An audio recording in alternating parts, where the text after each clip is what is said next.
On attend la ministre, c'est pour ça que je ne commence pas.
Bien, chers collègues, on reprend donc les CEPP.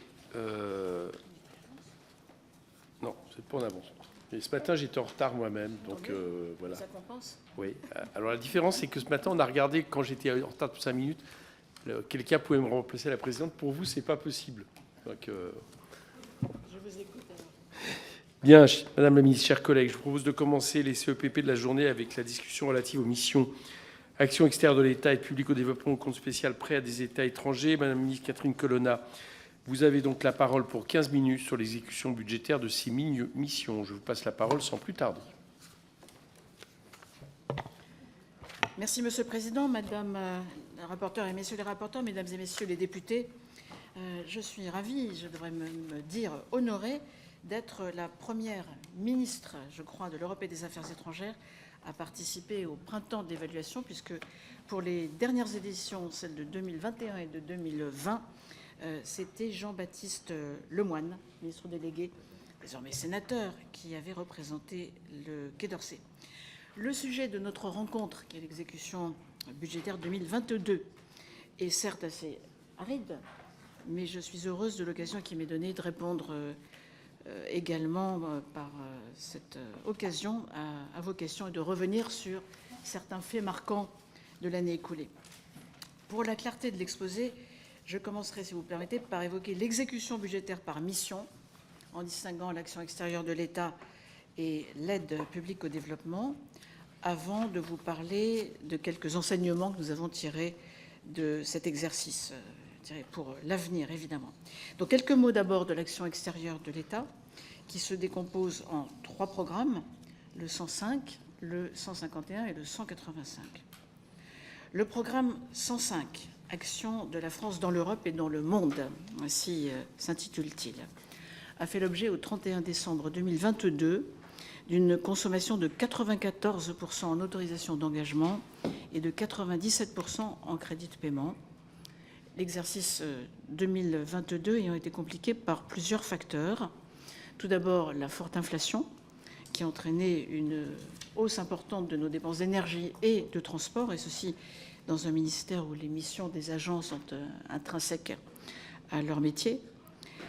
La dépréciation de l'euro par rapport au dollar a été un second facteur, avec une perte de change que nous avons réussi à réduire grâce au paiement anticipé de certaines contributions, notamment les contributions obligatoires opérées dès février. Et enfin, bien sûr, la guerre en Ukraine, sur laquelle je reviendrai plus en détail au moment où je dirai quelques mots sur la mission APD, mais qui a aussi supposé pour le programme 105 une hausse des dépenses du centre de crise et de soutien du ministère. Le programme 151, Français de l'étranger et affaires consulaires, a vu pour sa part son taux de consommation au 31 décembre se situer à 98,5% en autorisation d'engagement et 97,5% en crédit de paiement.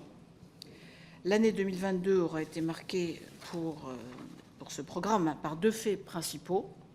D'abord, l'organisation des élections présidentielles et législatives, avec un succès notable du vote par Internet pour les élections législatives, pas pour la présidentielle, bien sûr.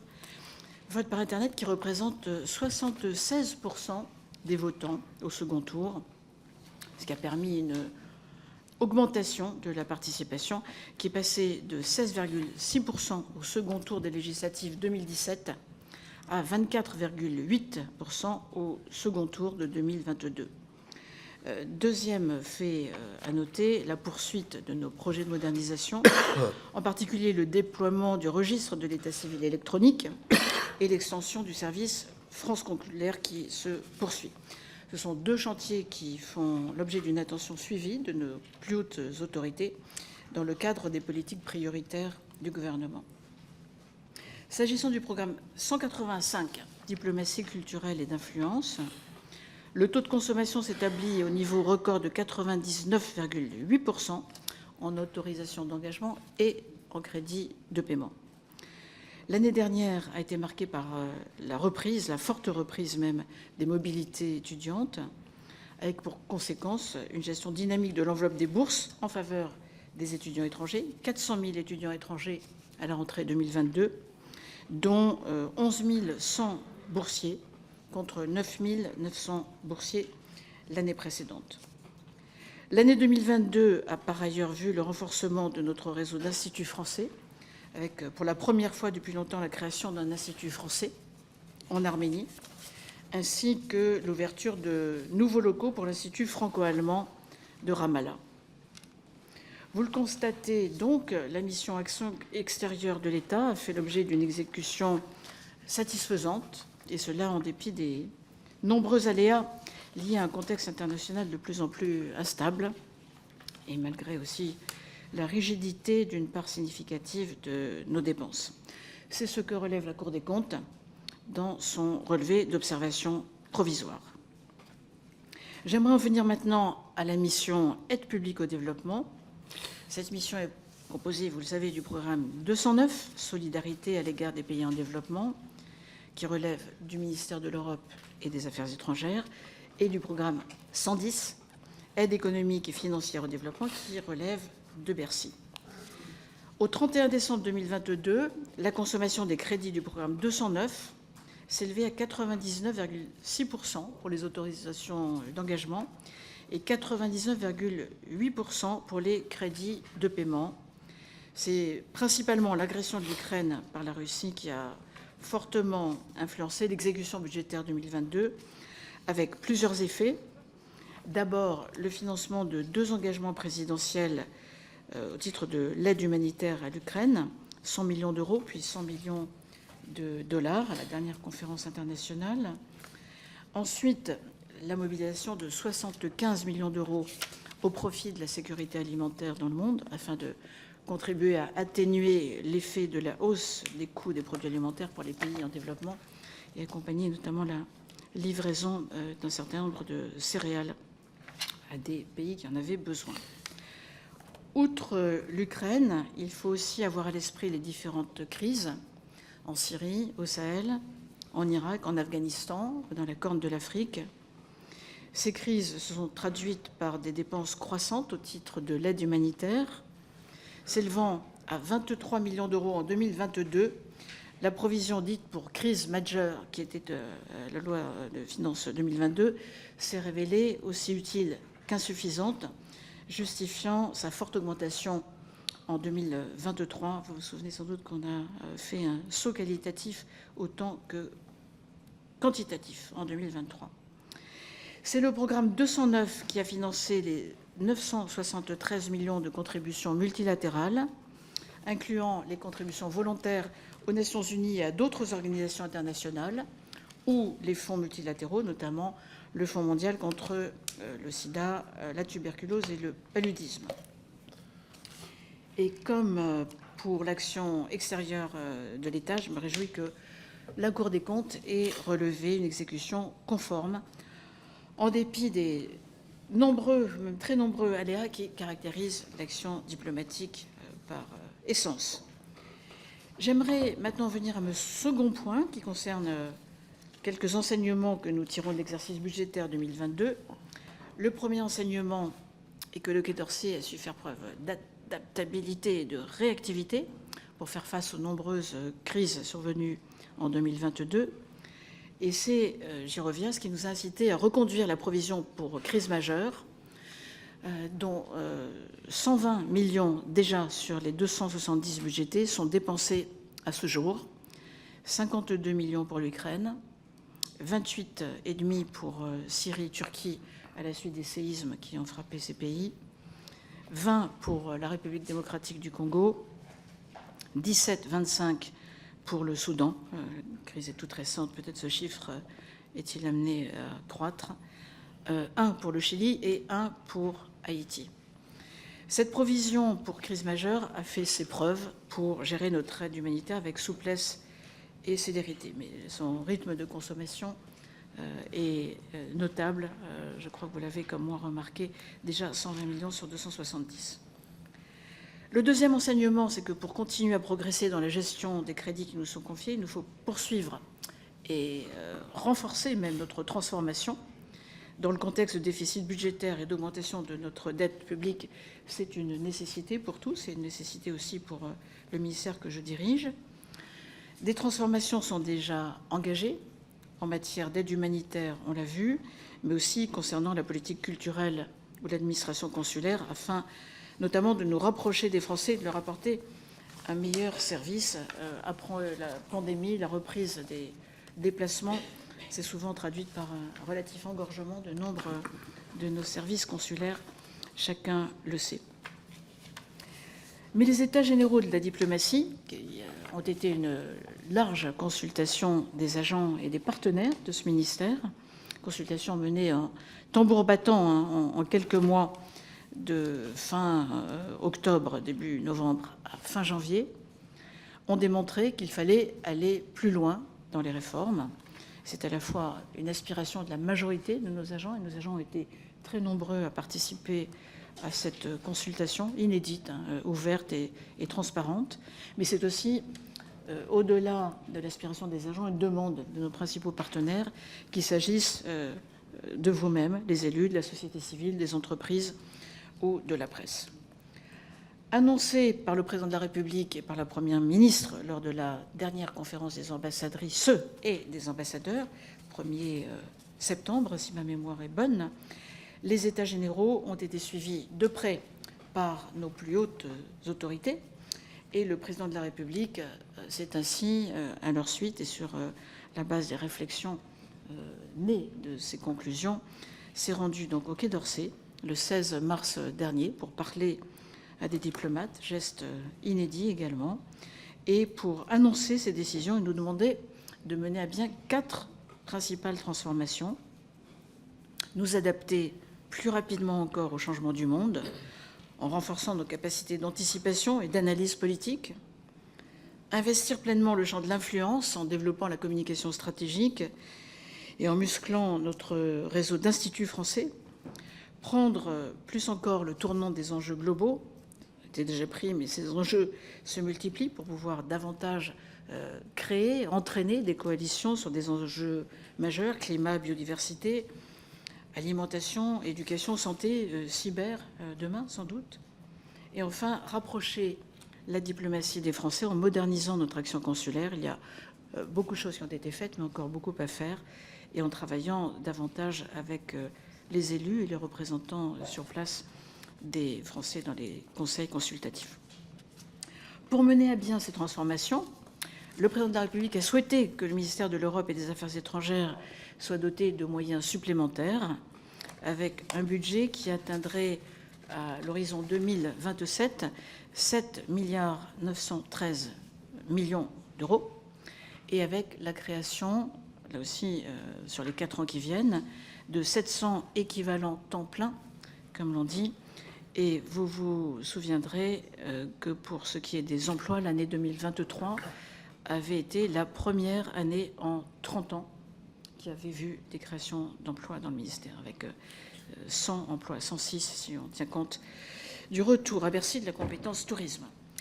La transformation du Quai d'Orsay passera aussi par une profonde adaptation de la gestion de nos ressources humaines, un certain nombre de réformes internes qui sont lancées avec le nouveau directeur général de l'administration et de la modernisation. Et donc nous avons un vaste chantier devant nous, mais je compte sur la motivation, l'engagement de nos diplomates pour mener ce chantier à bien, ainsi bien sûr que je compte sur les encouragements, le soutien des parlementaires qui connaissent bien ce ministère, suivent son action de près et suivent aussi l'exécution de son budget de très près. Je vous remercie, Monsieur le Président. C'est vrai que nous sommes voisins. Oui. Ce qui permet d'être à l'avance. Bien, merci Madame la Ministre. Nous allons maintenant entendre les rapporteurs spéciaux et pour avis. On va commencer par Monsieur Karim Benchek, qui est rapporteur spécial pour la mission Action extérieure de l'État. Vous avez la parole pour 5 minutes, chers collègues. Merci, Monsieur le Président. Madame la Ministre, Monsieur le Président, Monsieur le rapporteur général, chers collègues, la mission Action extérieure de l'État correspond à environ la moitié des crédits du ministère de l'Europe et des Affaires étrangères et a représenté 0,52% du budget général de l'État en 2022. Madame la Ministre a présenté dans ses grandes lignes l'exécution des crédits de la mission 2022, exécution qui s'est donc effectivement élevée à 3,04 milliards d'euros, soit un montant de dépenses assez proche de la prévision de loi de finances initiale. Mais compte tenu du temps de parole qui m'est imparti, je m'attacherai à commenter quelques points qui nécessitent, à mon sens, une attention particulière. Vous avez parlé, d'abord, ça c'est un petit point qui n'était pas prévu, mais vous avez parlé, Madame la Ministre, du succès du vote électronique. S'il permet une meilleure participation de nos compatriotes, vous me permettrez d'être plus nuancé quant au succès de son organisation en 2022. Tout d'abord, je rappelle que l'année 2022 a été marquée par une grève inédite depuis une vingtaine d'années et qui a eu lieu le 2 juin de cette année en réaction à la décision de mettre en extinction les 2 corps de diplomates, mais pas seulement. J'estime que ce mouvement social d'ampleur était aussi un révélateur du mal-être important qui règne chez les agents du ministère, très éprouvés par des années de réduction d'effectifs. Vous l'avez rappelé vous-même. Je rappelle que 2850 emplois ont été supprimés entre 2007 et 2021 et que sur une trentaine d'années, les effectifs ont été réduits de moitié. C'est aussi en 2022 qu'ont été lancés les États généraux de la diplomatie, dont les conclusions ont été remises en mars dernier, et qui considèrent notamment qu'après des décennies d'attrition, le statu quo n'est plus possible. Vous avez parlé, Madame la Ministre, des annonces du Président. Pourriez-vous indiquer devant notre commission comment se traduira d'un point de vue budgétaire cette augmentation pour la mission budgétaire Action extérieure de l'État? Et par ailleurs, quelle serait la clé de répartition des 700 ETP annoncés? Je souhaite également que l'on puisse porter une attention toute particulière à nos instituts français. Vous avez dit vouloir le faire. Aujourd'hui, la question de leur financement se pose. Si le fonctionnement est généralement assuré grâce aux moyens alloués par l'État, la programmation culturelle, qui est leur cœur de métier, dépend essentiellement de leur capacité à générer des recettes localement. Comment déployer dès lors une politique culturelle autonome répondant à des objectifs d'influence si celle-ci dépend pour son financement de facteurs externes locaux? À un moment où nous avons besoin de vecteurs d'influence pour lutter contre les tentatives de désinformation d'États étrangers, le financement de nos instituts et notamment de leur programmation me paraît être un impératif. Concernant l'Agence pour l'enseignement du français à l'étranger, l'AEFE, je m'interroge sur la soutenabilité de ce facteur indispensable à notre influence. En mars 2020, le président de la République a présenté un plan pour la francophonie qui ambitionne de doubler le nombre d'élèves accueillis d'ici 2030. Madame la ministre, pensez-vous que cet objectif est encore envisageable? En 2021, la subvention de l'AEFE s'est élevée à 424 millions d'euros, en 2022 à 420 millions, et en 2023, ça sera 417 millions d'euros si on retraite les 30 millions supplémentaires ponctuellement alloués. Au vu de l'absence d'augmentation du budget, vous comprendrez que je demeure sceptique. Je rappelle également que notre réseau d'enseignement à l'étranger souffre d'une impasse face à la difficulté d'investir dans l'immobilier en raison de ses limitations d'emprunt. In fine, les charges d'investissement, le coût de l'inflation, 8% sur les EGD en 2022, 6% sur les établissements partenaires, l'effet de change reposeront sur les droits de scolarité acquittés par les familles. Je rappelle que ces derniers ont déjà augmenté de 42% en 10 ans. Jusqu'où irons-nous ? À ce propos, je souhaite, Madame la Ministre, attirer votre attention sur la situation des élèves boursiers au sein du réseau de l'AEFE. J'observe une légère baisse du nombre de ces élèves en 2022, moins 54, alors que le nombre d'enfants scolarisés a augmenté entre 2021 et 2022. Et comme les années précédentes, la Soult a été mise à contribution pour compléter la dotation bourse. Il nous faut urgemment rassurer les familles pour les ramener vers le système de bourse.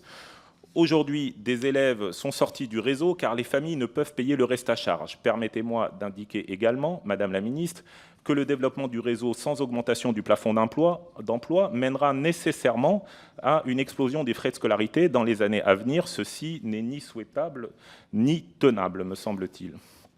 Madame la Ministre, que comptez-vous faire pour les familles qui n'ont plus les moyens de payer les restes à charge des frais de scolarité et qui sont donc contraintes de retirer leurs enfants du système scolaire français à l'étranger ?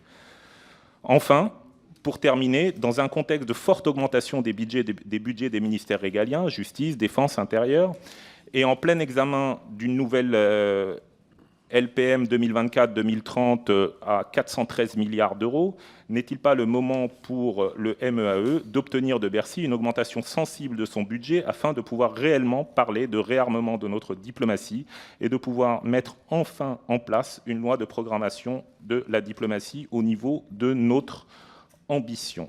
Je vous remercie pour votre attention. Merci. Nous avions normalement 2 rapporteurs pour avis, mais qui ne sont pas là. Donc je passe la parole à Marc Le Fur, rapporteur spécial pour la mission Aide publique au développement et au compte spécial prêt à des États étrangers pour 5 minutes.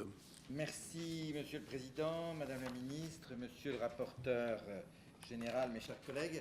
Alors, la politique d'aide publique au développement en France confirme en 2022 la tendance haussière qui est la sienne depuis 2017.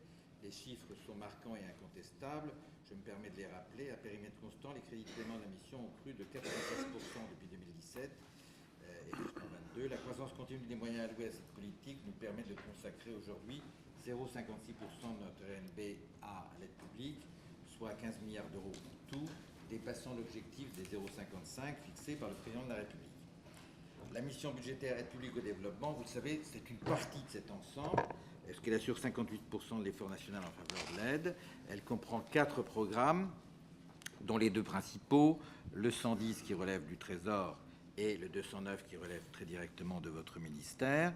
Les dépenses de la mission dans son ensemble atteignent en autorisation d'engagement 6,07 milliards d'euros, une hausse de un petit peu plus de 8% par rapport à 2021. Les crédits de paiement de la mission atteignent 5,08 milliards d'euros à l'échelle des programmes historiques de la mission. Les programmes 110 et 209 en CP augmentent de 17,9% par rapport à 21. Donc la tendance haussière se confirme plus encore en crédit de paiement, ce qui est effectivement un gage de crédibilité. Ces bons résultats sont dus à une politique volontariste très explicite et très approuvée, puisque nous l'avions adoptée également dans les suites du suicide, mais il faut également tirer les conséquences de l'instabilité du monde auquel nous sommes confrontés. Je constate d'ailleurs qu'une majorité de pays, peut-être pas dans les mêmes proportions, continuent à augmenter leur aide. C'est le cas en particulier des États-Unis. À ce jour, deux types de pays, au contraire, baissent leur aide. Le monde scandinave, qui était très, très allant et qui, pour le moment, stagne en termes d'aide, et le Royaume-Uni, qui voit ses aides baisser sensiblement, avec une situation un peu paradoxale que je vous signale, Madame la Ministre, c'est que le Royaume-Uni voit ses aides baisser, mais par contre, les pays africains, pourtant bien francophones, comme le Gabon et le Togo, aspirent à rejoindre le Commonwealth. C'est quand même des petites choses surprenantes. La croissance des crédits de la mission ainsi que la surexécution des crédits de paiement portent notre aide en don dans le domaine des aides des dépenses humanitaires. Alors je me permets d'insister là-dessus, parce qu'en ma qualité de rapporteur, je l'étais déjà dans le précédent mandat, j'ai toujours insisté sur la nécessité d'augmenter ces aides humanitaires. Je constate que c'est aujourd'hui très nettement le cas. Alors c'est dû aux crises qui interviennent de par le monde, bien évidemment, mais c'est dû aussi à une volonté très explicite qui se manifeste dans de multiples domaines. Ça vaut pour l'Ukraine en particulier. 200 millions d'euros d'aide humanitaire supplémentaires ont été dépensés au bénéfice de l'Ukraine. D'après mon calcul, mais je préciserai les choses à l'occasion du débat budgétaire de fin d'année, les aides humanitaires et complétées par l'ensemble des aides pour l'Ukraine sont nées autour de 1,7 milliard aujourd'hui, pas uniquement au titre de notre APD d'ailleurs. Également, je signale la montée de notre contribution au PAM. Et c'est très bien, nous étions parmi les tout derniers du PAM, on devait être 16e ou 17e il y a encore 4-5 ans. Maintenant, on est dans les 5-6 premiers, donc nous redevenons crédibles sur ces domaines. Ces dépenses supplémentaires ont été en partie financées par le dégel de la réserve de précaution, ça sert à ça, mais aussi par des crédits supplémentaires qui ont été alloués à l'occasion des lois de finances rectificatives, et en particulier celle de décembre 22. Madame la ministre, j'appelle votre attention sur la nécessité d'accompagner également les grandes organisations humanitaires. Je pense en particulier au Comité international de la Croix-Rouge, et chacun le sait, c'est souvent la dernière organisation qui est présente au plus près du front parce qu'elle est admise par l'ensemble des belligérants. En outre, la diplomatie et la géopolitique ont des effets très concrets sur notre aide publique au développement. Je signale, chacun le sait, mais ça convient de signaler, que notre activité a désormais complètement cessé au Mali. Même nos ONG françaises ne sont plus autorisées par le gouvernement malien aujourd'hui. C'est ainsi, certainement très triste. C'était un des pays les plus prioritaires. Les 5 pays de la bande sahélienne, un des 19 pays, etc. etc. On a une toute autre attitude au Burkina Faso. En termes politiques, ça se compare. Mais pour le moment, aucune décision n'a été prise quant à interrompre notre aide, aussi bien directe que par le biais de nos organisations non gouvernementales. Sur un point sur le 110 qui est géré par le Trésor, le grand sujet, c'est évidemment la hausse des taux d'intérêt qui complique bien des choses, bien des choses en termes de dette. Aujourd'hui, il y a un certain nombre de grands sujets qui sont devant nous, Soudan, etc., qui seront très lourds dans les années à venir, mais qui compliquent également notre politique plus concrète. Il a fallu augmenter en particulier le compte de réserve de l'AFD. Le compte de la réserve de l'AFD, c'est en gros une forme de capitaux propres de l'AFD qui leur permettent d'être plus actifs dans l'aide publique au développement.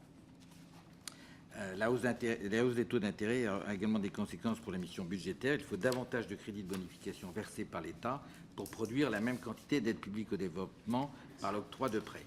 Et ceci, évidemment, a des conséquences si cette hausse se poursuivait, ça aurait des conséquences très objectives sur les montants et l'efficacité de notre aide.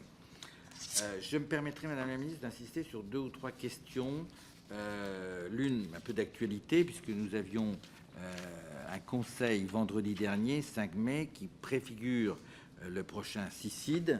Une communication publique est intervenue après ce conseil. Il était peut-être à préciser, si vous pouviez nous indiquer les orientations qui se préparent pour le prochain CICID, nous vous en serions reconnaissants. Également, autre question sur la Chine. Alors, je reviens régulièrement dans mes travaux sur la Chine. On a une situation un peu particulière, puisque la Chine, pays désormais qui n'est plus un pays en voie de développement, qui est un pays d'une autre nature, continue à être aidé par notre aide publique au développement, et également indirectement bénéficie dans un certain nombre de pays de nos aides, puisque l'AFD soutient un certain nombre de projets, et ces projets peuvent, les maîtres d'ouvrage, c'est-à-dire les pays concernés, peuvent confier ces projets à un certain nombre d'entreprises qui ne sont pas dans notre mouvance, qui peuvent être turques, marocaines, que sais-je, mais aussi chinoises. Et ça me semble, tout ça relever d'une certaine... Mon naïveté est peut-être un peu fort, mais tout ça relève d'une époque où le doux commerce était la règle. Maintenant, on est dans une relation, me semble-t-il, plus compliquée à l'égard de ces pays. Si vous pouviez également nous donner quelques précisions là-dessus, Madame la Ministre. Mais en tout cas, une hausse nette, réelle, constante, et de ce point de vue, puisque nous avions insisté pour qu'elle le soit, faut conclure, cette hausse, elle est très explicite. Voilà, Monsieur le Président. Merci. Je serai pour ma part bref. Au-delà des remarques des 2 rapporteurs spéciaux que je partage en partie, pour moi 2022 ça a été surtout la suppression du corps diplomatique qui j'allais dire ont fait depuis fort longtemps de la France non seulement le 2e réseau au monde en termes diplomatiques, mais avec une qualité reconnue internationalement et la garantie d'avoir des serviteurs de l'État impartiaux, et que, pour ma part, je regrette profondément. Donc, c'est pas tout à fait... ça peut avoir évidemment des conséquences en termes de qualité du service rendu. Je ne suppose pas que ça se traduit immédiatement en 2022, mais c'est une inquiétude que j'ai pour les années à venir. Et de ce point de vue, j'observe que les différentes crises, notamment en Ukraine, ont quand même révélé des manques, et des manques notamment d'effectifs pour le réseau diplomatique. Bien. Tout en disant ça, je reconnais, Madame la Ministre, bien volontiers votre action à la tête du ministère. On peut dire les 2 choses à la fois. Voilà. Donc c'était principalement la remarque que je voulais faire, et je passe la parole au rapporteur général. Merci, Monsieur le Président, Madame la Ministre, Messieurs les rapporteurs spéciaux. Bon, vous remercier pour votre travail. Saluer l'augmentation très significative effectivement de la mission Action extérieure de l'État. Je ne sais pas si c'est l'efficacité du rapporteur spécial, mais je la salue bien évidemment. J'ai 2 questions, Madame la Ministre. La première sur le service France consulaire. Il a été lancé en 2021. Il a pour vocation de faciliter la vie de nos concitoyens à l'étranger. Il a été expérimenté dans un certain nombre de pays européens. Il doit être généralisé en 2022 et 2023. Quel bilan vous faites un peu plus précisément de ce service qui permet, si j'ai bien compris, d'allouer aussi au sein des consulats un certain nombre de ressources? Ma deuxième question concerne les Américains accidentels. Je sais que c'est un sujet qui tient à cœur à beaucoup. On sait qu'un certain nombre de compatriotes sont dans une situation assez difficile, en particulier ceux qui souhaitent aujourd'hui abandonner la nationalité américaine. Ils ont besoin de soutien et d'aide financière pour le faire, parce que alors je sais que le coût pour renoncer à la nationalité américaine a baissé significativement ces derniers temps. Est-ce qu'il est prévu et est-ce qu'il a été amorcé en 2022 des fonds pour aider ces Français? Je vous remercie. Madame la Ministre, je vous propose de répondre avant de passer aux orateurs de groupe. Merci, Monsieur le Président. Je répondrai tout d'abord au député Bencher qui, je le comprends, a pu voir de l'intérieur les difficultés que pose parfois le vote électronique. Je maintiens néanmoins, monsieur le député, que dans l'ensemble, ce dispositif a bien fonctionné, a permis une augmentation de la participation et que les quelques absences d'envoi de SMS relevées par le Conseil constitutionnel, vous connaissez bien le sujet, ne sont pas imputables au ministère de l'Europe et des Affaires étrangères, mais aux opérateurs télécoms que mon ministère ne maîtrise pas et n'aspire pas au demeurant à maîtriser. Ceci dit, vous le savez aussi, aucun électeur n'avait été, heureusement, évidemment, empêché de voter. Et lors des élections partielles qui ont eu lieu tout récemment, au mois d'avril, je ne juge pas du résultat, bien évidemment, je ne me le permettrai pas, monsieur le député, mais le processus a bien fonctionné, donc espérons que ces difficultés soient derrière nous. Mais là aussi, l'essentiel de suffrage exprimé est venu du vote électronique. Donc je pense que nous pouvons considérer que c'est une bonne chose pour la démocratie. Le budget action extérieure de l'État et les bonnes nouvelles qui ont accompagné la suite des États généraux est en cours d'examen. Je voudrais d'abord insister sur un certain nombre de transformations qui sont déjà engagées par mon administration. Nous avons réussi cette année à anticiper considérablement par rapport à l'an dernier les nominations d'ambassadeurs. Ce matin encore, en Conseil des ministres, un nouveau mouvement a été validé par le Conseil. Évidemment, c'est une bonne chose pour les agents, c'est une bonne chose pour l'État aussi, puisque la préparation des agents sera meilleure. Donc j'essaierai de continuer à bon rythme, pas tout à fait terminé, mais nous y sommes presque. Une autre transformation qui est accrue cette année, c'est la déconcentration budgétaire au profit des chefs de poste, avec une possibilité pour eux de faire avec des seuils d'intervention raisonnables et en rendant compte, bien évidemment, à l'administration centrale, prendre quelques décisions pour aider des projets. Le réseau a vu aussi son animation interne améliorée, en tout cas augmentée, grâce aux états généraux de la diplomatie, très certainement, grâce aussi au suivi que j'ai pu en faire. J'ai moi-même tenu un certain nombre de réunions plénières, donc en vidéo évidemment, avec nos ambassadeurs ou avec des ambassadeurs dans une zone géographique. Je l'ai fait en priorité sur l'Afrique et je poursuivrai. Et puis nous avons aussi renforcé les pilotages transversaux, dirais-je, avec un rôle accru pour la secrétaire générale. C'est désormais une dame qui est notre secrétaire générale. Et moi-même, j'ai présidé, par exemple, fin mars, une réunion associant tous les cadres du Quai d'Orsay, directeurs et sous-directeurs. Là aussi, on ne l'avait jamais fait. Je pense que c'est une bonne chose. Et puis, nous essayons de mobiliser davantage notre réseau dans les régions avec les conseillers diplomatiques auprès des préfets de région. Il faut rapprocher la diplomatie des territoires. Et puis, nous poursuivons cela, vous l'avez peut-être vu, par le lancement d'une campagne qui s'appelle Marque Employeur pour faire mieux connaître le fait que le ministère de l'Europe et des Affaires étrangères recrute. Il y a de bons résultats. Et nous avons aussi, je répondrai à Marc Le Fur tout à l'heure, pu développer un appel vers les jeunes via le volontariat que nous allons renouveler et augmenter dans le cadre des décisions prises par le Conseil présidentiel du développement. D'autres décisions seront prises dans le cadre des prochains budgets. Donc nous sommes en train de préparer la LPF 2024. Il faudra continuer un fort investissement sur l'immobilier du ministère, sujet qui avait évidemment beaucoup souffert des restrictions budgétaires des dernières années. Faire beaucoup plus aussi sur tout ce qui est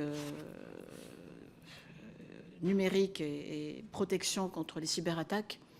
Le ministère de l'Europe et des Affaires étrangères est la deuxième cible en France des cyberattaques après l'Élysée. C'est un honneur qui nous est rendu certainement, mais ça nécessite des dispositifs de protection accrus. Ces attaques sont extrêmement nombreuses, nous les rendons peu souvent publiques. C'est inutile de faire la publicité à ceux qui essayent de perturber l'action diplomatique de la France. Donc ceci est en cours, vous le verrez lors de l'examen du projet de loi de finances 2024.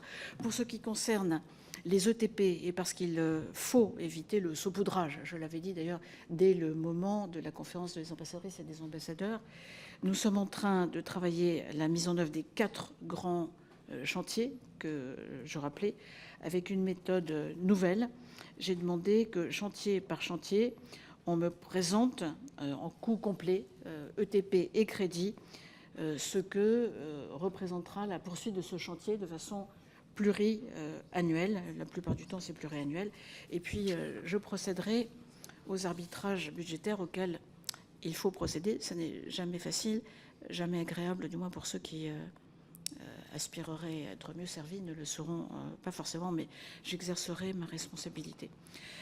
L'enseignement des Français à l'étranger est un sujet qui est en effet un sujet qui nous réunit souvent parce que la pandémie avait conduit à ne plus se situer sur la trajectoire théorique, bien évidemment. Il y a depuis une bonne reprise, et je pense possible d'atteindre la cible. Je ne peux pas le promettre, mais la reprise est très bonne. Avec en filigrane, mais vous l'avez dit, monsieur le député, la question des financements et des accès à l'enseignement français à l'étranger. Le nombre des bourses est important. Le dispositif des aides à la scolarité a permis de soutenir près de 25 000 élèves français dans le réseau scolaire de l'AEFE. Et on sait qu'il y a pour autant des difficultés avec la forte inflation mondiale de 2022, dont on espère qu'elle ralentira en 2023, entraînant une hausse des frais d'écolage. Et donc tout ça pose évidemment la question de la capacité d'emprunt de l'AEFE, compte tenu de son statut.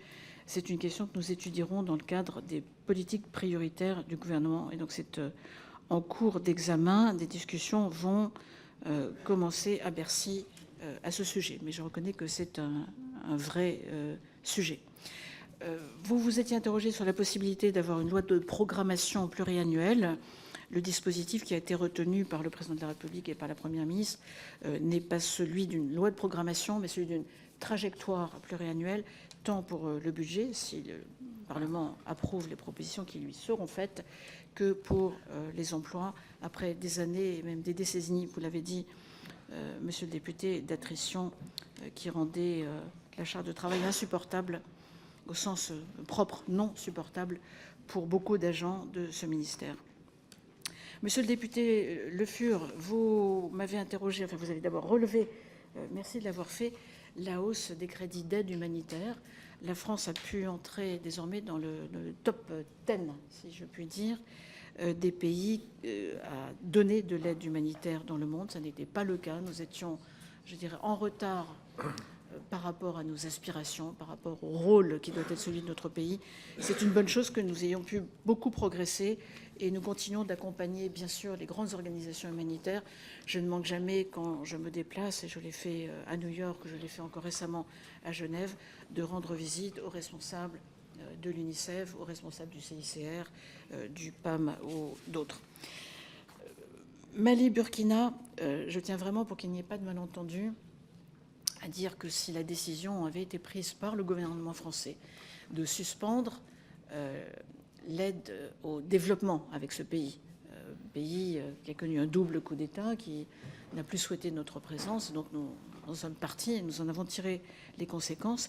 L'aide humanitaire était poursuivie par la France et ce sont les autorités de transition, je suis diplomate, qui ont pris malheureusement la décision de l'entraver. La situation est un peu différente au Burkina. Nous n'en sommes pas là, espérons d'ailleurs évidemment que nous n'en arrivions pas là, même si la situation, bien sûr, nous préoccupe. Les derniers événements, ceux du week-end notamment, ou ceux des semaines passées avec une insécurité croissante et des tueries concernant les civils, sont bien sûr source d'inquiétude.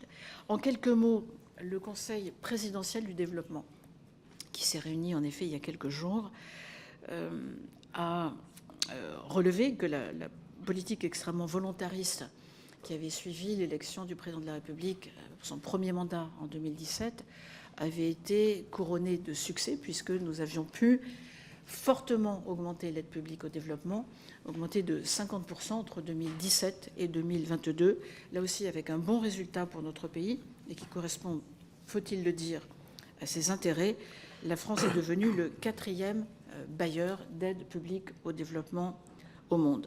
La principale nouveauté, mais sans doute avez voulu le communiqué de la présidence de la République qui a suivi la réunion de ce Conseil présidentiel du développement, c'est que l'on opère une bascule, comme on dit aujourd'hui, d'indicateurs géographiques ou d'objectifs géographiques avec les fameux 19 pays prioritaires qui, selon la loi d'orientation, non pas de programmation d'août 2021, devaient rassembler à peu près la moitié de l'aide publique au développement et les 2/3 de l'aide passant via l'AFD.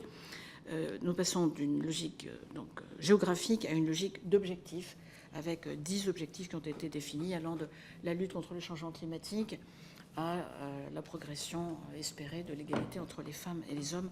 Tous ces objectifs sont publics. Et tout ceci, monsieur le député, bien sûr, est destiné à préparer les réflexions et les décisions qui seront prises sous l'égide de la Première ministre dans le CICID qui devrait se réunir au mois de juin. Quant à la politique de l'Agence française de développement, qui n'est pas le ministère de l'Europe et des Affaires étrangères, concernant la Chine, il a fait l'objet de beaucoup de questionnements dans le passé. J'ai bien entendu vos interrogations et je dois dire que dans le contexte actuel, je les partage. Monsieur le Président, je vois qu'on me donne des choses que je n'ai pas le temps de lire. Vous avez parlé, je crois, de la réforme de la haute fonction publique. Permettez-moi de ne pas revenir sur la grève du 2 juin 2022, qui ne me doit rien. Je crois qu'elle était décidée avant ma nomination au gouvernement. Je préfère me concentrer sur ce qui a pu suivre, c'est-à-dire peut-être un travail de fond, comme le relevait le député Bencha, qui était nécessaire pour ajuster les moyens et les missions du ministère de l'Europe et des Affaires étrangères, et donnant de bons résultats à la suite des États généraux de la diplomatie. Pour le reste, la réforme de la haute fonction publique est faite. Elle n'affecte pas la nécessité d'avoir des professionnels compétents, je dis bien professionnels, donc la notion de métier ne disparaît pas, et cette réforme n'affecte pas non plus le pouvoir de nomination qui demeure celui du ministre. Monsieur le rapporteur spécial, vous m'avez interrogé d'abord sur France Consulaire. De là où je le vois, il y a beaucoup de choses qui ont été faites et qui ont progressé. Nous avons mis en place une espèce de plateforme de réponse aux appels des Français de l'étranger, puisque il y avait, voilà, on va dire, des difficultés à répondre aux besoins de nos compatriotes. Elle est accessible, aujourd'hui depuis 24 pays de l'Union européenne, donc ça a bien progressé. Il y a un plan de développement, comme vous le savez. Et puis, on ambitionne que tous les pays de l'Union européenne puissent y avoir accès à la fin de cette année, ce qui permettrait une couverture, si nos calculs sont bons, mais je suis sûre qu'ils le sont, de 47% des Français de l'étranger qui sont assez fortement concentrés dans l'espace géographique qu'est notre Union européenne. Plan de déploiement qui se poursuit en 2024 pour les pays ayant le même fuseau horaire, et je passe sur 2025-2026 puisqu'on ira jusqu'en 2027 avec un taux de satisfaction, donc ça confirme, je crois, l'appréciation favorable que j'entends, taux de satisfaction de plus de 90% pour les réponses qui sont apportées. Monsieur le rapporteur spécial, je vous avoue que la question des Américains accidentels, comme l'on dit, question technique et bien documentée, n'est pas assez connue de moi pour que je puisse vous répondre. Je vous propose, si vous y consentez, de vous faire une réponse manuscrite sur la question précise que vous posiez. Bien, merci Madame la Ministre. On va passer aux orateurs de groupe, commencer par Mathieu Lefèvre pour 2 minutes.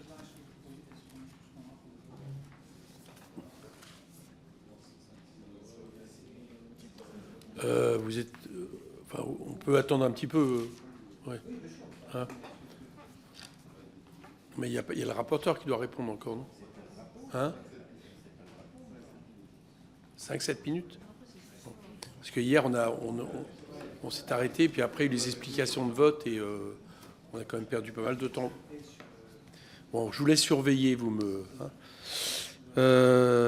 Mathieu Lefèvre. Merci Monsieur le Président, merci Madame la Ministre pour vos propos. Ce budget il démontre la bonne exécution de vos crédits ainsi que l'a montré la note d'exécution budgétaire de la Cour des comptes, tout en faisant preuve de souplesse pour faire face aux crises auxquelles évidemment les aléas diplomatiques sont liés, notamment l'Ukraine, les crises alimentaires et les catastrophes naturelles. Et globalement, le groupe Renaissance salue un budget qui permet de lutter contre les forces de déstabilisation étrangères, ainsi que l'a utilement rappelé la proposition de résolution adoptée hier à l'unanimité visant à considérer le groupe Wagner comme une organisation terroriste. Je voudrais également à mon tour saluer la mise en œuvre des états généraux de notre diplomatie qui a enrichi la réforme de la haute fonction publique. Et de ce point de vue, j'ai lu dans votre note d'exécution, monsieur le rapporteur, des éléments de critique sur le soutien accordé aux Ukrainiens. En tant que rapporteur spécial des crédits de la mission Asile-Intégration, j'ai plutôt tendance à considérer que l'accueil de nos compatriotes ukrainiens s'est déroulé dans de bonnes conditions. Je voudrais également saluer, ainsi que l'a fait le rapporteur Marc Le Fur, le volontarisme du gouvernement, et singulièrement depuis 2017, en matière d'aide publique au développement, avec une augmentation quasiment de 100%, vous l'avez rappelé, monsieur le rapporteur spécial, des crédits de paiement. Avec une première question, Madame la Ministre, est-ce que, sans remettre en cause évidemment le niveau budgétaire qui est affecté à cette politique, on pourrait envisager de rebudgétiser les ressources extra-budgétaires qui lui sont allouées à travers la taxe sur les billets d'avion et la taxe sur les transactions financières? Et deuxièmement, comment comptez-vous concrètement, c'est un axe fort de votre politique, lutter mieux encore contre la désinformation au détriment de nos compatriotes et de certains groupes qui exacerbent le sentiment anti-français, singulièrement en Afrique, au travers des crédits qui vous sont alloués et des ETP à cette fin? Je vous remercie. Bien, on va en tenter une autre. Monsieur Sabatou, et après on y va. Merci Monsieur le Président, Madame la Ministre, Messieurs les rapporteurs. Comme vous l'avez mentionné, la France a toujours tenu un rôle important dans les relations internationales, mais au fil des années et de la politique menée par Emmanuel Macron, la diplomatie française est devenue peu lisible, voire brouillonne. La France ne se dotant pas de moyens suffisants pour rayonner à l'étranger, elle a perdu en crédibilité et en influence, ce que je déplore. Mais c'est en temps de crise que l'on met à l'épreuve un système. Et comme l'a souligné le rapporteur spécial, la guerre en Ukraine a mis en exergue les limites de notre représentation à l'étranger. En effet, le manque d'effectifs du réseau diplomatique et consulaire a rendu chaotique la gestion de nos compatriotes expatriés et de réfugiés ukrainiens. Le président Emmanuel Macron a beau affirmer vouloir renforcer notre influence internationale, nous constatons que le budget destiné à l'action extérieure de l'État est insuffisant pour répondre aux grandes ambitions présidentielles. Entre réduction des effectifs consulaires et réforme du corps diplomatique, le malaise au ministère des Affaires étrangères est perceptible et se ressent dans la politique extérieure de la France. Ce malaise fragilise notre influence à tel point que le président comorien a affirmé à l'ONU que Mayotte appartenait aux Comores. Cette revendication territoriale s'est faite juste après que la France, dans sa grande largesse, leur ait fait un chèque de 150 millions d'euros. Pire, cette subvention s'est faite alors que le président comorien déclarait déjà en 2019 qu'il ne reconnaissait pas l'autorité du préfet de Mayotte. Malgré ces affronts successifs, la France n'a ni convoqué l'ambassadeur, ni réagi officiellement. La France ouvre son portefeuille pour soutenir des États qui remettent son autorité territoriale en cause, mais elle se montre pingre envers nos compatriotes mahorais qui auraient, j'en suis sûr, bien aimé bénéficier de ces 150 millions d'euros. L'ingérence comorienne ne connaît pas de limite et interfère dans les affaires françaises en réclamant l'annulation de l'opération Wambushu et en affirmant que les Comoriens sont chez eux à Mayotte. Mes questions sont simples. La France apparaît aux yeux du monde comme un État faible et peu respecté. Quelle est donc notre crédibilité sur la scène internationale quand nous nous montrons si faibles face à une petite nation comme les Comores? Madame la Ministre, quand allez-vous réellement prendre des sanctions contre les Comores? La France compte-t-elle continuer à donner des millions d'euros à cet archipel qui n'a de cesse de provoquer la France? Madame la Ministre, quand allez-vous relancer un plan de réarmement des effectifs consulaires pour asseoir notre influence? Et enfin, quelles sont les répercussions concrètes de la réforme du corps diplomatique voulue par le président Macron? Je vous remercie. Bien, je pense qu'on a le temps encore de faire Arnaud Le Gall. On s'arrêtera.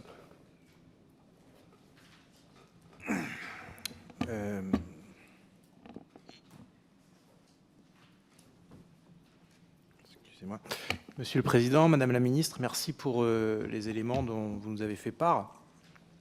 Alors, en tant que co-rapporteur de la mission d'information sur la suppression des corps diplomatiques, je ne vais pas redire mon avis ici, vous le connaissez, je vous en ai déjà fait part. J'ai toutefois noté que vous considérez que la crise au MAE déclenchée par cette réforme des corps diplomatiques n'est pas vraiment de votre ressort. En effet, vous êtes arrivé pendant la crise. Et donc, c'est pour cela que vous avez essentiellement focalisé votre intervention sur les états généraux de la diplomatie. En attendant, si ces états généraux ont marqué quelques avancées, ils ne semblent pas de nature à résoudre une crise grave, une crise qui a secoué le ministère comme rarement auparavant dans son histoire. Et si, à certains égards, ces états généraux ont pu représenter des avancées, ils ne rassurent pas sur un certain nombre de points. Je résumerai là les syndicats qui parlent, par exemple, s'agissant des offres de reclassement. Les diplomates les plus concernés parlent d'offres qui vont de intéressantes à indécentes. Donc, qu'est-ce qu'il en est? Est-ce que vous pourrez nous donner des éléments sur les reclassements? Et quoi qu'il en soit, on sait que ces états généraux ont aussi été l'occasion de tenter d'atténuer la colère en annonçant des augmentations de dotation du ministère. Alors, on sait que c'est le ministère qui a subi le plus l'austérité depuis 30 ans. C'est le ministère qui a fait le plus d'efforts pour répondre à des enjeux d'austérité, ce que je ne partage pas par ailleurs. Mais donc, quelle garantie on va avoir pour que les 700 équivalents temps plein annoncés par le président à horizon 2027 soient des équivalents temps plein de qualité déjà, pérennes, parce que les 106 équivalents temps plein du budget 2022 ou 2023, c'était des contrats d'apprentis. Alors, j'ai rien contre les apprentis, mais c'est pas en majorité. Vous corrigerez si je me trompe, mais en majorité. Et par ailleurs, les hausses la 20% de hausse de budget annoncée, est-ce qu'elle tient compte de l'inflation ou est-ce que finalement ça ramènera un budget égal puisque l'inflation aura rogné l'ensemble de la hausse? Merci. Merci. On peut aller voter.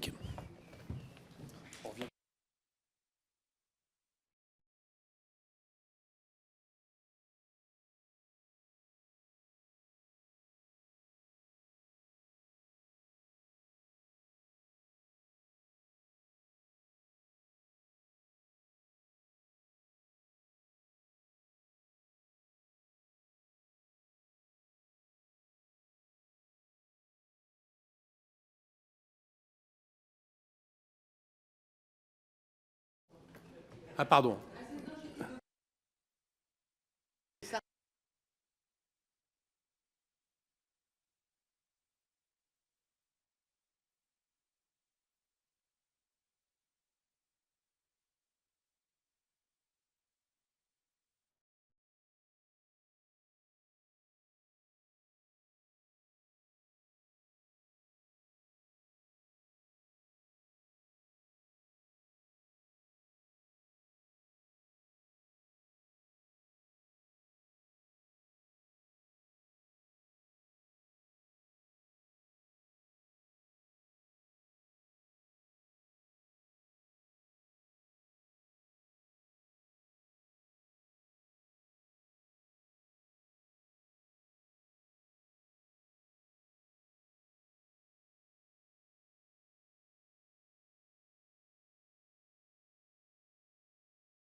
Ça, oui.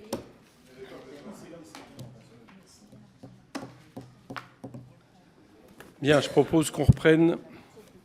Non, si, Patrick Hetzel. Merci beaucoup, Monsieur le Président. Madame la Ministre, merci beaucoup pour votre présence cet après-midi. Comme vous le savez, l'objectif en Commission des Finances est double. Il s'agit évidemment de s'intéresser à la question de l'exécution budgétaire sur l'exercice passé. Et puis ensuite, à travers le printemps de l'évaluation, aussi avoir une focale sur un certain nombre de points de politique publique qui peuvent nous intéresser, et notamment concernant votre périmètre ministériel. Et c'est à cette occasion que je voudrais mettre la focale sur la question du franco-allemand. Et plus précisément, mais je ne vous apprends rien, vous le savez, le point, je dirais, névralgique, ça a été le traité de l'Élysée. Celui-ci, plus récemment, a été complété avec une volonté de coopération renforcée avec le traité d'Aix-la-Chapelle. Et je voudrais qu'on regarde deux points précis qui sont abordés dans le traité d'Aix-la-Chapelle. Le premier, vous y avez incidemment fait référence en parlant notamment de l'Institut culturel franco-allemand de Ramallah. En fait, quand on regarde ce que dit le traité d'Aix-la-Chapelle, il prévoit la mise en place de 9 instituts culturels franco-allemands intégrés. Et donc, comment se fait-il, Madame la Ministre, que cela patine autour de la mise en place de ces instituts culturels franco-allemands intégrés, et comment voyez-vous l'évolution dans les prochains temps par rapport à ce premier aspect? Le second aspect qui me semble également important, c'est l'enseignement de nos 2 langues. Alors évidemment, dans ce qui nous intéresse, c'est aussi la manière dont notre langue est enseignée en Allemagne. Et en fait, entre ce que dit le traité d'Aix-la-Chapelle et la mise en œuvre, il y a un écart assez important, puisque le nombre de locuteurs est encore en train de baisser côté allemand. D'ailleurs, il l'est aussi côté français. Donc, que compte faire le département pour, là aussi, faire évoluer les choses dans le bon sens? Je vous remercie. Merci. Mohamed Lakila pour le groupe démocrate. Merci, Monsieur le Président, Madame la Ministre, Monsieur le rapporteur général, Monsieur le rapporteur spécial, chers collègues. L'année 2022 a, pour votre ministère, été marquée par la guerre en Ukraine, et je salue là l'engagement exemplaire de vos agents qui ont su, une nouvelle fois, être au rendez-vous de l'urgence. Je pense notamment aux personnels locaux et expatriés des ambassades ukrainiennes, polonaises, roumaines, moldaves, et la liste est bien longue, mais aussi à tous ceux du centre de crise et de soutien. Sans surprise, cette situation a bouleversé le budget de la mission Aide publique au développement pour l'année 2022. La conjoncture économique qui en découle a également pesé sur l'exécution budgétaire de celle-ci, ainsi que sur la mission Action extérieure de l'État. Le coût de la bonification des prêts APD a augmenté de 50 millions en autorisations d'engagement, le portant ainsi à 1,05 milliard. Quelle perspective pour cet outil fort de politique publique que sont les prêts bonifiés de l'AFD aux États étrangers? Nous nous interrogeons également sur les risques de change auxquels sont exposés 2 milliards de crédits d'action extérieure de l'État. La Cour des comptes souligne ainsi que la baisse des contributions obligatoires aux opérations de maintien de la paix a généré des économies moindres du fait de la dégradation du change euro-dollar. Des mesures ont été prises pour mieux les budgétiser depuis la lettre plafond du Premier ministre en 2019. Quel bilan en tirez-vous? Néanmoins, malgré ce contexte, la mission Action extérieure de l'État a été exécutée de manière stable, avec une consommation des crédits de paiement s'élevant à 97,7% des crédits disponibles. Un point qui peut néanmoins être soulevé concernant Expertise France, opérateur pour lequel on note une consommation de seulement 1,324 millions sur les 2,3 millions que prévoit la loi de finances initiale, en raison de difficultés de recrutement. Enfin, on peut également regretter l'absence d'indicateurs concernant la francophonie, qui doit rester une priorité de la diplomatie d'influence et culturelle. Merci. Merci. François Jolivet pour le groupe Horizon. Merci, Monsieur le Président. Madame la Ministre, merci d'avoir accepté le principe de cet exercice. 2 questions. La première concerne la volonté de savoir quel est le bilan exhaustif en fait de l'aide apportée à l'Ukraine au cours de l'année 2022. Donc j'ai entendu parler du chiffre concernant l'aide humanitaire qui concerne directement votre périmètre. Et j'ai espoir que vous pourriez nous donner d'autres chiffres parce que la consolidation de la présence française en Ukraine, de toutes les dépenses, n'apparaît pas aujourd'hui de manière très claire. Et deuxième question qui concerne le rôle de la diplomatie, et notamment de la diplomatie européenne. Lors du programme national de relance et de résilience, l'Union européenne doit verser à la France plus de 40 milliards. Au moment où je parle, je crois savoir que 12,5 milliards ont été versés. Quand est-ce que la France encaissera le reste? Dans quel calendrier? Et l'Union européenne y met-elle plutôt des conditions nouvelles? Je vous remercie. Merci. Et enfin, pour le groupe Lyot, Michel Castellani. Merci, Président. Madame la Ministre, d'abord sur la gestion des 3 milliards par an qui sont ceux de votre mission, qui sont bousculés d'ailleurs par les variations du taux de change. Madame la Ministre, quelle suite comptez-vous donner à la recommandation de la Cour des comptes de mettre systématiquement en œuvre le dispositif d'OAT avec l'agence France Trésor pour couvrir évidemment le risque de change? Autre affaire, la gestion immobilière du Quai d'Orsay. On sait que toute une série de ventes ont été opérées, que le Sénat avait critiqué cette politique de vente et qu'un comité de programmation immobilière a été instauré. Madame la Ministre, pouvez-vous nous apporter quelques lumières sur l'évolution de cette affaire? Troisièmement, quel est l'état de l'enseignement du français en Ukraine et en Russie, puisque 800 000 € avaient été affectés à cet enseignement?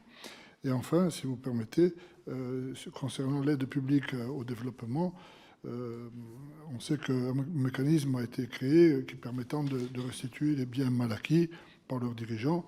Et pourtant, les documents budgétaires indiquent que le programme 370 est toujours inactif.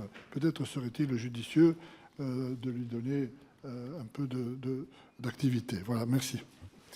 Merci. J'ai seulement pour l'instant 2 inscrits supplémentaires. Je voulais savoir si on avait d'autres. J'ai Fabien Di Filippo et Marie-Christine Dalloz.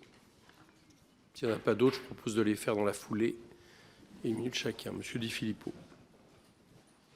Allez-y. Oui, merci, Président, Madame la Ministre. Ma question est très simple. Elle porte sur l'aide publique au développement et son octroi.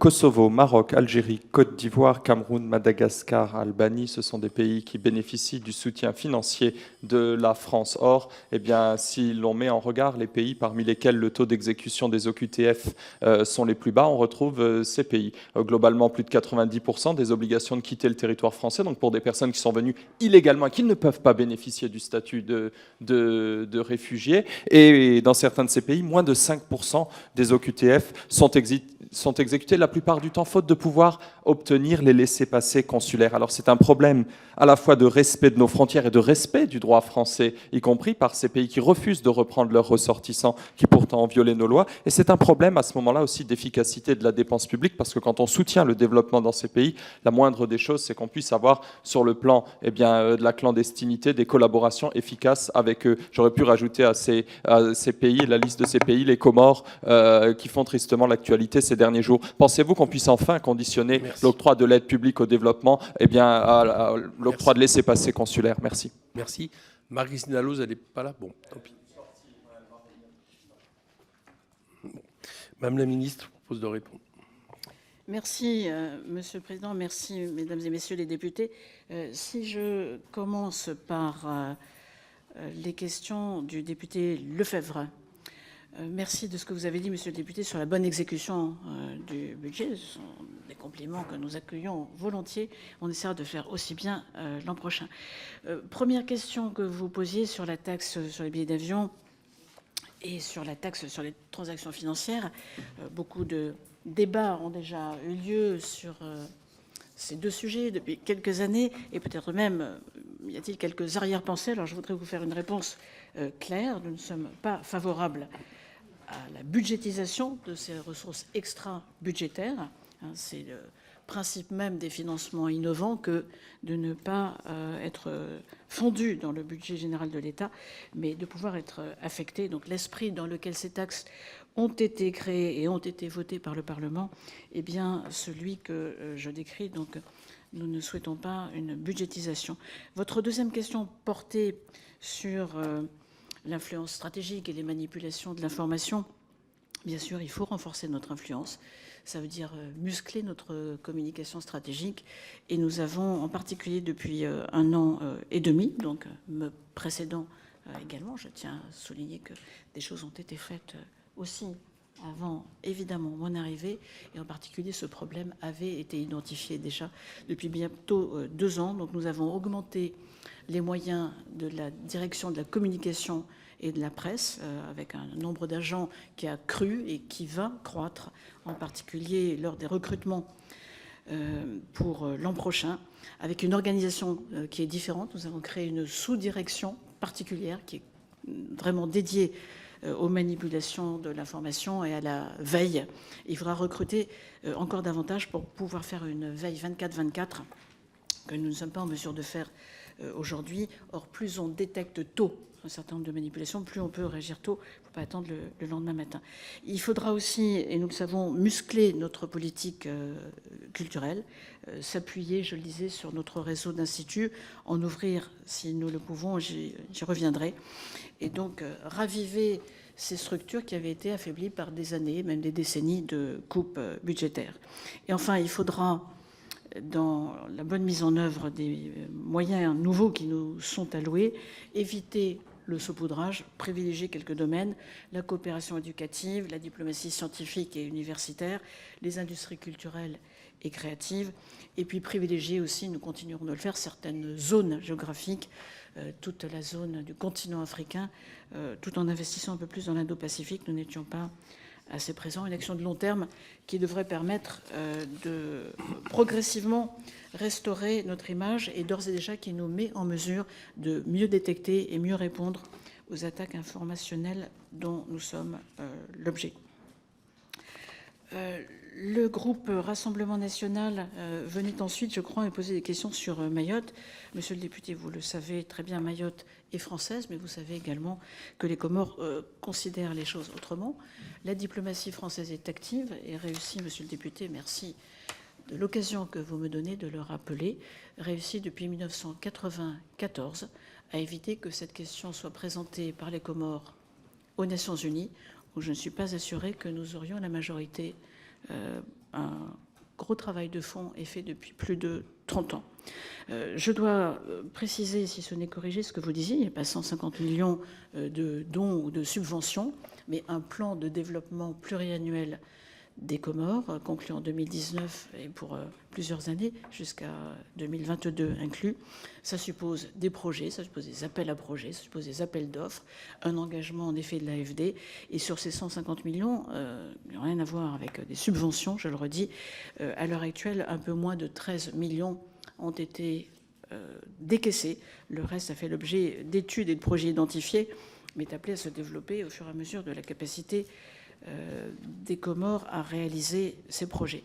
Et enfin, vous le savez bien, hier, le ministre de l'Intérieur et moi-même avions réuni nos homologues des Comores. Nous avons pu nous mettre d'accord sur un communiqué conjoint qui est public. Je me permets de vous suggérer de le lire pour voir qu'il y a une intention de part et d'autre d'avoir une meilleure coopération. Vous aviez parlé du consulaire, mais je crois que je n'ai pas noté suffisamment votre question, que vous joigniez plus ou moins la réforme, et j'ai largement répondu, je crois, sur la réforme. J'aurai l'occasion de le faire à nouveau en répondant au député Le Gall, qui évoquait un certain nombre de questions internes et qualifié curieusement des reclassements pour lesquels la plupart des agents ont pu émettre des options qu'ils doivent lever avant la fin de cette année. Donc mais je pense que ceux qui vous informent peut-être inexactement, monsieur le député, j'y viendrai. agents sont appelés à exercer leur droit d'option. Ils ont toute l'année pour le faire. On verra ce que ça donne à la fin de l'année. Je pense que leur choix, pour ne pas dire leur vote, indiquera ce qu'ils ont pensé des propositions de reclassement qui leur sont faites. J'entends tout à fait les critiques que vont continuer de faire sur la réforme de la haute fonction publique. Je redis que celle-ci ne porte pas atteinte ni au métier, ni aux besoins d'une fonction publique diplomatique de profession, ni, je l'ai dit, au pouvoir de nomination du ministre. Permettez-moi d'ajouter qu'aucun ministre des Affaires étrangères n'est parvenu depuis 30 ans à obtenir les moyens qui étaient nécessaires pour ce ministère et qui sont en cours de définition. Il vous reviendra de les approuver, voire de les augmenter si vous le souhaitez. Vous avez évoqué les ETP. Il vous permettra là aussi d'approuver ce que nous vous proposerons.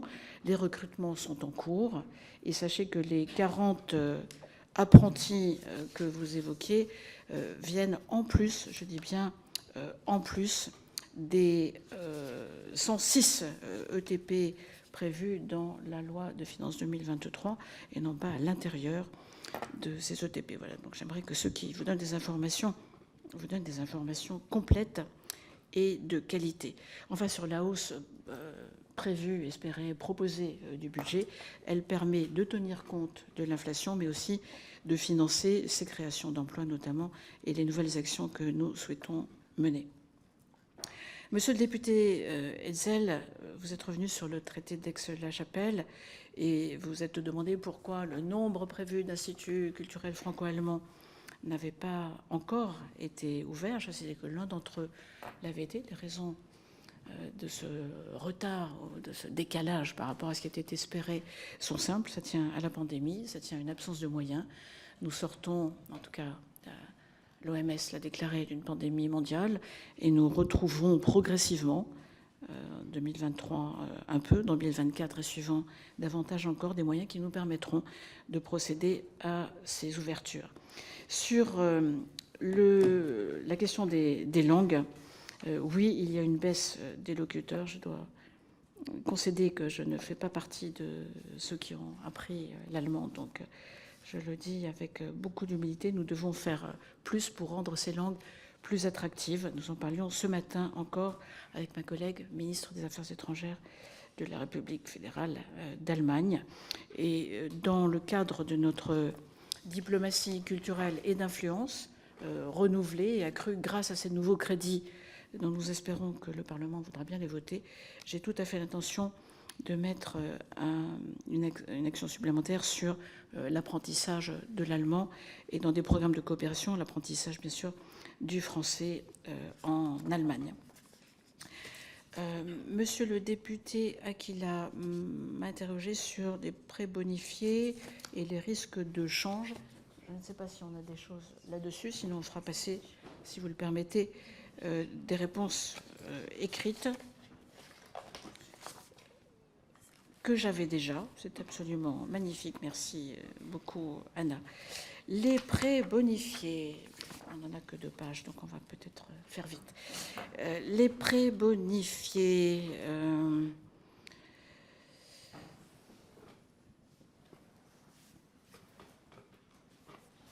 je vous répondrai par écrit parce que je vais être trop longue et pour vos agendas et peut-être pour le mien. D'autant que c'est technique et précis. Si vous m'y autorisez, monsieur le député, on va faire ainsi. Monsieur le député Jolivet parlait de l'Ukraine et souhaitait savoir quelle est la décomposition dans les grandes masses du soutien français à l'Ukraine et à sa population.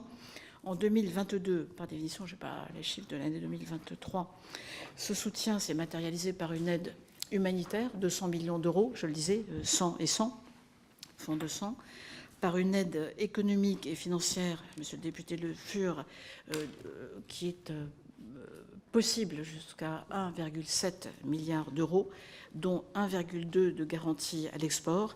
Tout n'a pas été décaissé, mais il est possible de s'engager à cette hauteur. Troisièmement, 400 millions de prêts budgétaires directs et 100 millions d'octrois de garantie à la BERD. Vient s'ajouter une aide judiciaire que nous apportons tant aux juridictions ukrainiennes qu'à la Cour pénale internationale pour, je crois, 500 000 euros pour cette dernière, et un accueil des réfugiés qui souvent repose sur les collectivités locales et parfois sur les familles. Je veux saluer, comme l'a fait le député Bencher, un autre d'entre vous, le bon accueil qu'ont trouvé les familles ukrainiennes en France, et en particulier les très bons résultats de scolarisation des enfants ukrainiens qui sont accueillis dans nos écoles. Par ailleurs, nous accordons bien sûr une aide à travers l'Union européenne et les banques multilatérales. J'ai cité la BERD, mais aussi la Banque européenne d'investissement. Nous sommes des actionnaires de premier rang de ces deux banques.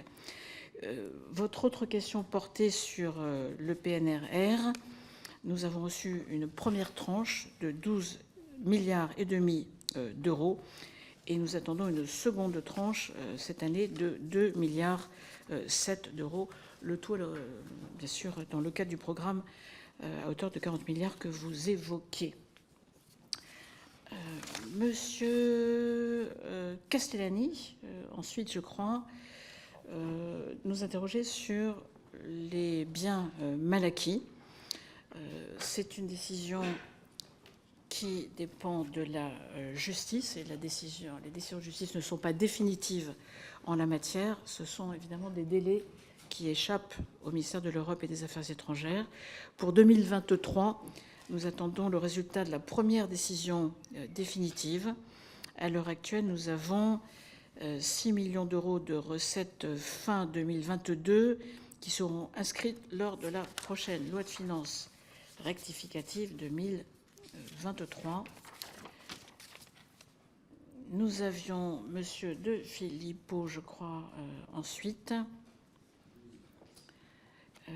À propos de l'aide au développement, qui est le nom de programme l'indique, une aide qui remplit une fonction de solidarité assez indépendante de la gestion des flux migratoires. Et donc il n'y a pas lieu de faire un lien entre l'aide au développement, fonction de solidarité qui dépend du ministère de l'Europe et des Affaires étrangères, et les OQTF. On pourrait imaginer, monsieur le député, de faire un lien entre l'aide budgétaire qui ne relève pas de mon ministère et certaines pratiques de certains de nos partenaires. Merci. Comme il y avait Marie-Christine Dalloz qui était inscrite. Non, mais il n'y a pas de problème. Merci, monsieur le président. J'étais au téléphone, malheureusement. Donc, simplement, madame la ministre, merci des précisions que vous avez bien voulu apporter. Moi, je voudrais revenir sur l'aide publique au développement. Avec aujourd'hui une croissance des crédits de paiement de 96% à périmètre constant ces dernières années, donc c'est colossal, pratiquement 100% de progression. Aujourd'hui, le président de la République s'était engagé à porter la PD française à 0,55 du RNB en 2022.